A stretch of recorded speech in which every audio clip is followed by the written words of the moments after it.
Olá, pesada, tudo bom com vocês? Bem, espero que sim, né? E bem, temos para hoje um vídeo sobre o Furacão. Este vídeo está sendo feito graças à minha força de vontade e também por causa das sugestões nos comentários aí.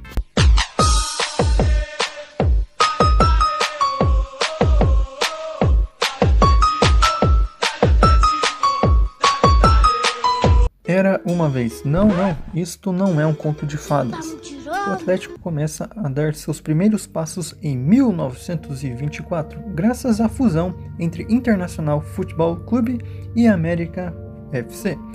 O Atlético passou também a herdar as cores vermelha do América e branco e preto do Internacional.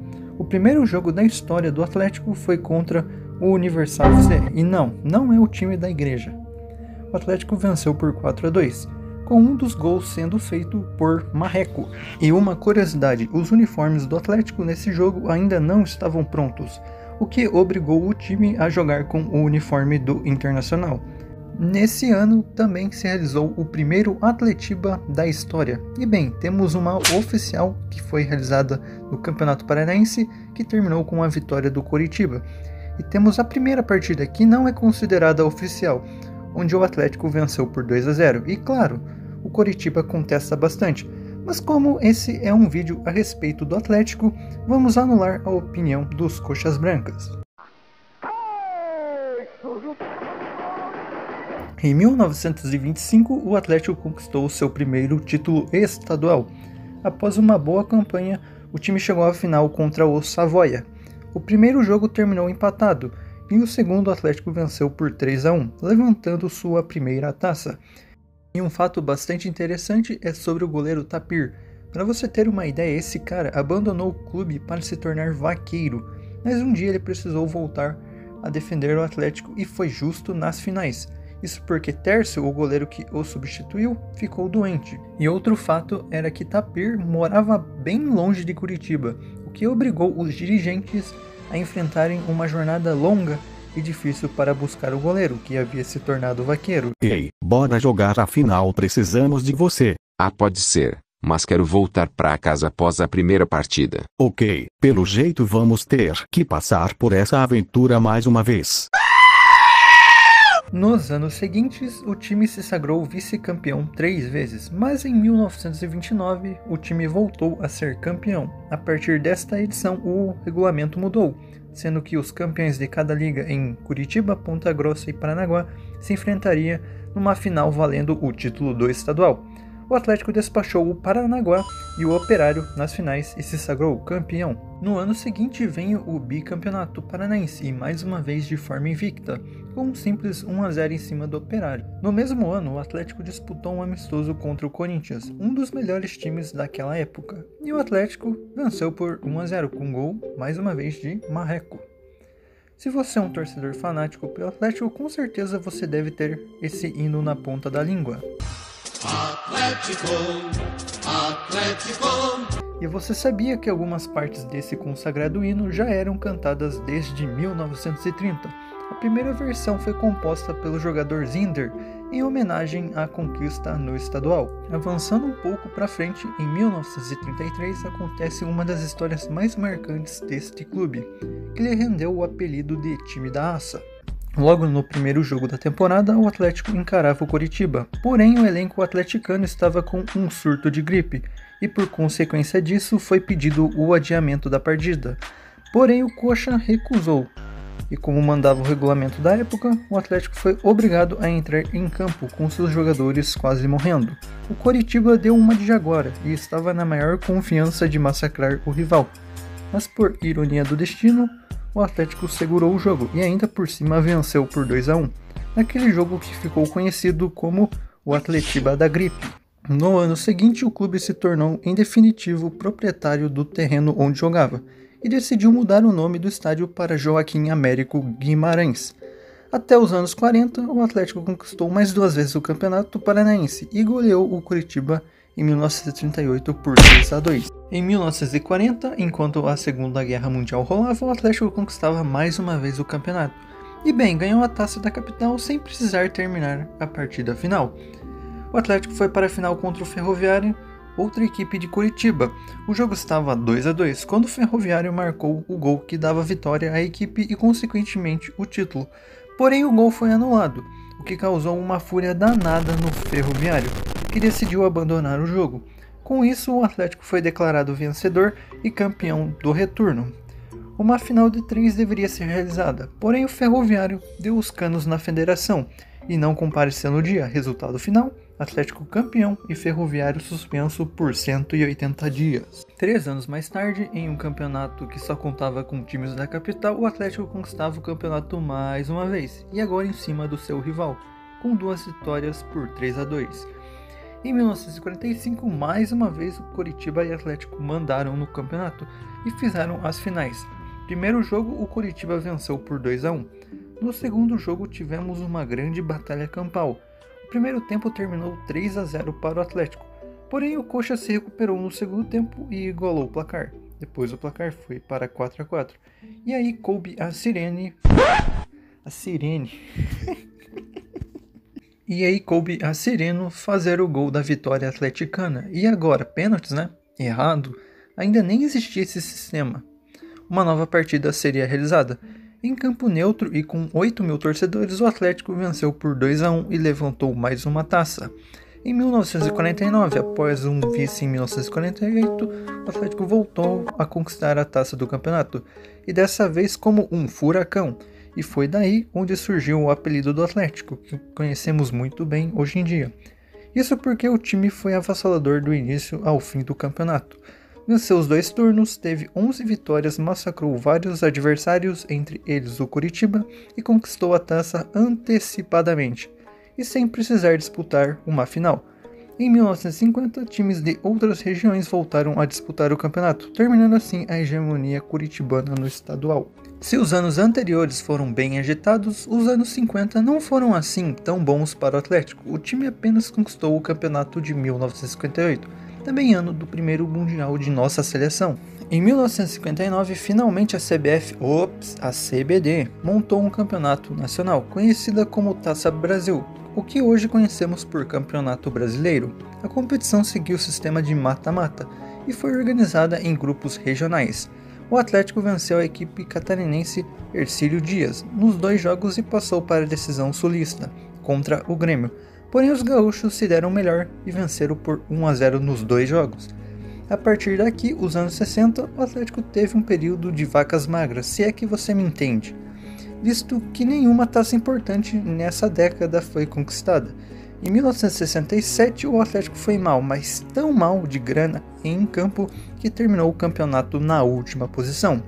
A segunda divisão do campeonato já estava em vigor desde 1966, e óbvio, o clube deveria ser rebaixado, mas como eu disse, deveria.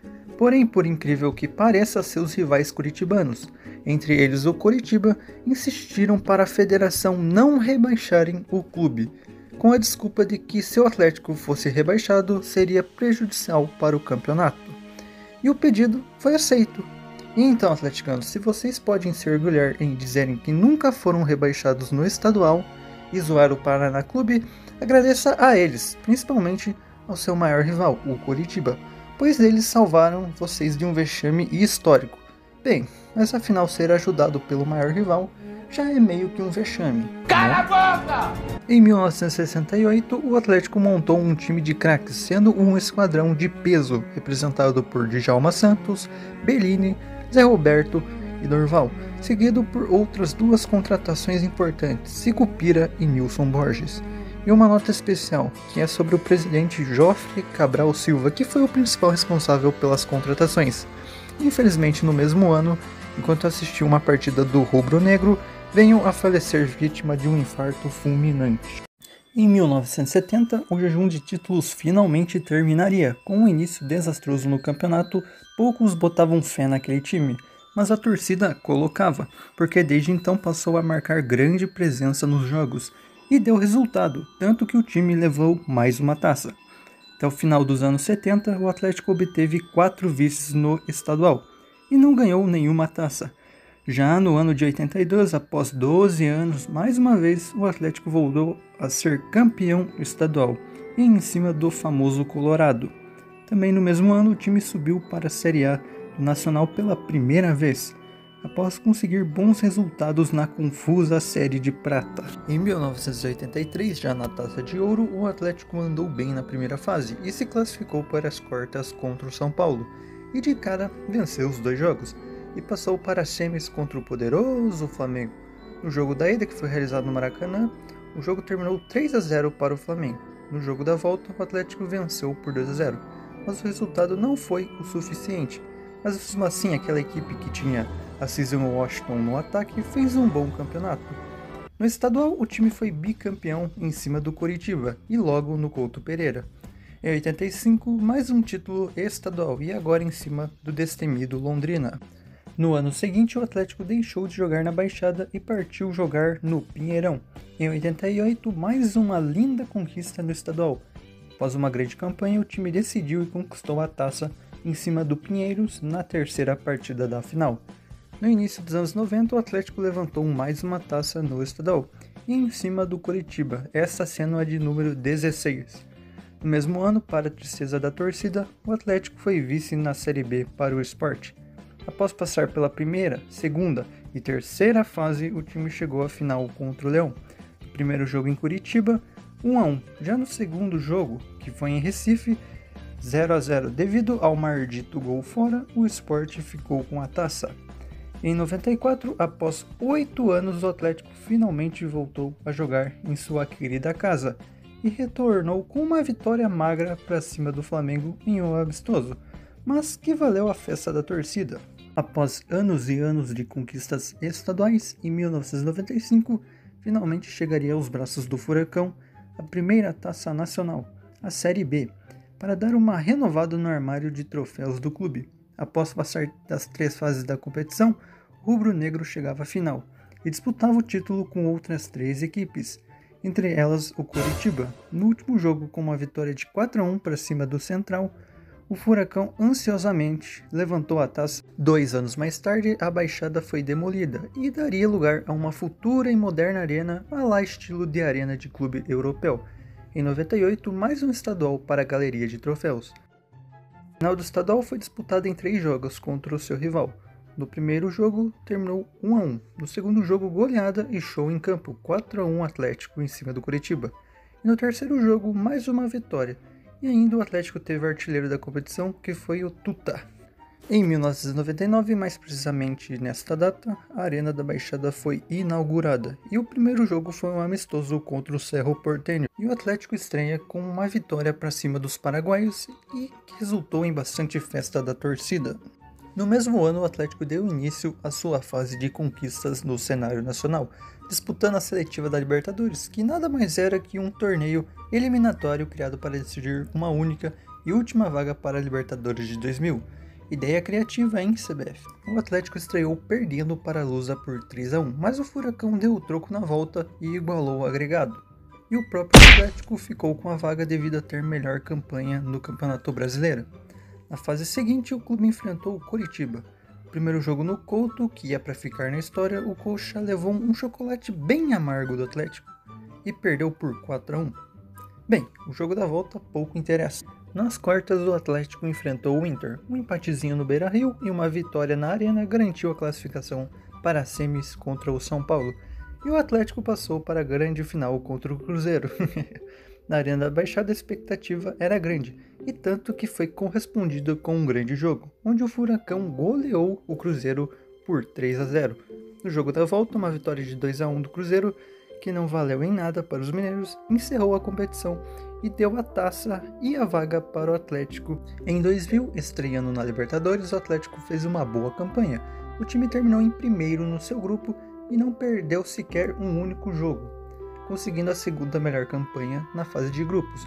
Mas logo de cara pegou o Galo nas oitavas, perdendo o primeiro jogo e ganhando de 2-1 na Arena o segundo.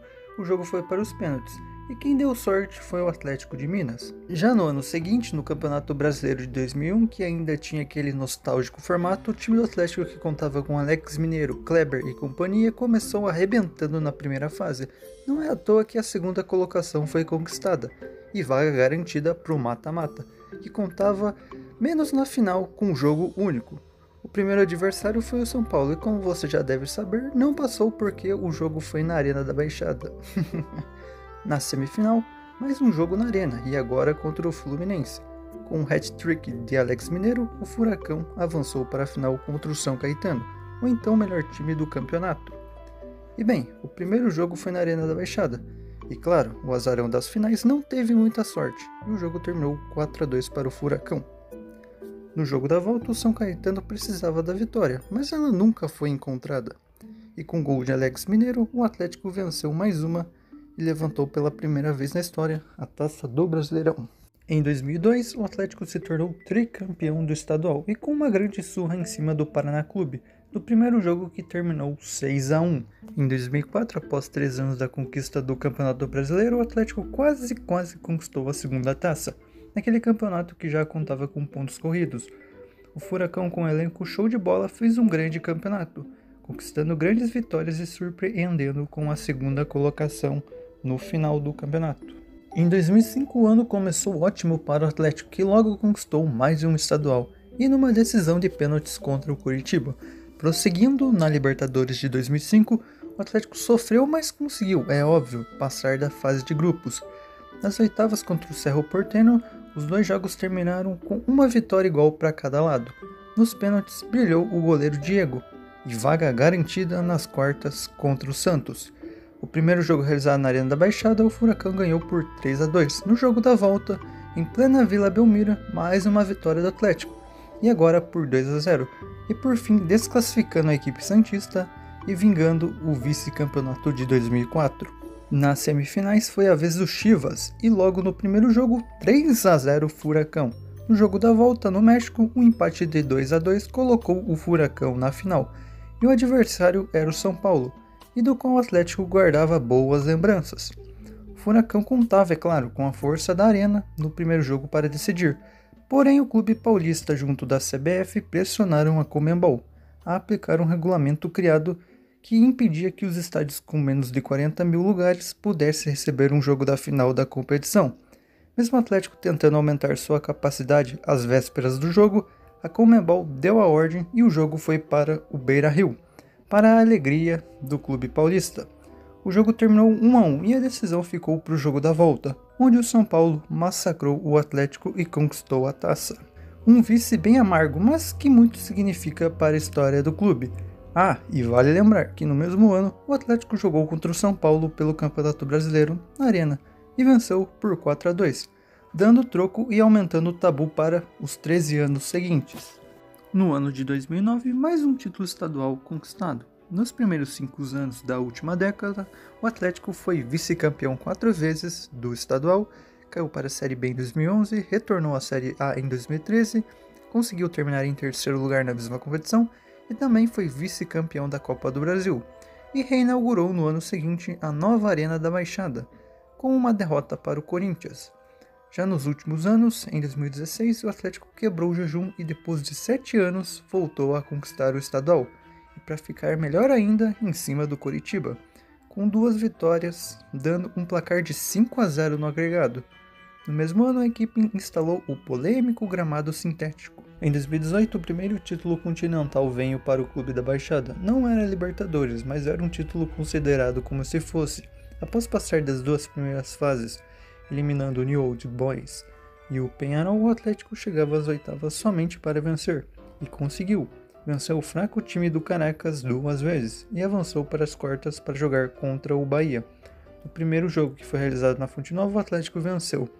No jogo da volta, na Arena, o Bahia devolveu o placar e levou a partida para os pênaltis. Com 2 pênaltis perdidos para o lado do Bahia, o Atlético avançou para a semifinal, tendo mais um confronto brasileiro pela frente, contra o Fluminense. 2-0 aqui e 2-0 lá no Rio, e o Atlético avançou para a final, que foi contra o Júnior Barranquilla. A primeira partida da final foi realizada na Colômbia e terminou empatada. No jogo da volta, mais um empate, e o jogo foi para os pênaltis, para mais uma vez a apreensão tomar conta. Mas foi bom sentir o susto, né? Porque no final a taça foi conquistada. No ano seguinte, mais um título inédito para a história do clube. Ah, e antes vale lembrar que a partir daqui o Atlético alterou seu escudo para um visual mais moderno, assim como o uniforme, além de retornar a usar a grafia H no nome Atlético. Após uma eliminação repentina e dolorosa para o Boca Juniors na Libertadores, o Atlético passou a focar na Copa do Brasil. Com vaga direta para as oitavas, o clube enfrentou de início o Fortaleza e fez a lição de casa ao vencer o primeiro jogo. Na volta, um 0-0 classificou o time para as quartas contra o Flamengo, que estava em ascensão naquele momento. 2 empates apertados levaram o jogo para os pênaltis, onde aí brilhou a estrela do goleiro Santos.